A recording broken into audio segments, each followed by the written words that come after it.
ទឹកជ្រោះឆ្លួនឹងថ្មដាបីដូចវាចាអូនសួរទៅបងសំដីមួយម៉ាត់បងឆ្លើយបែកខ្នងសែនខ្មាស់អ្នកផងដែលដឹងហេ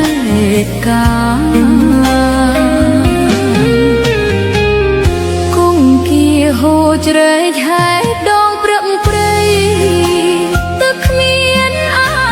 ឡ័យដល់ដងព្រឹកសា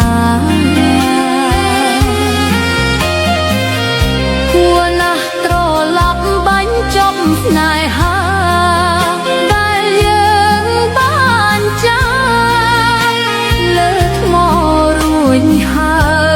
យ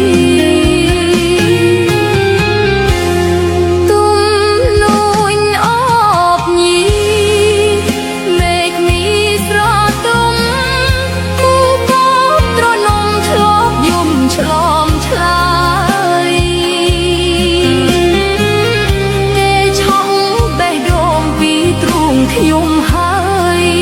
ដៃដែលធ្លាប់កាយឃ្លាតឆ្ងាយគេសា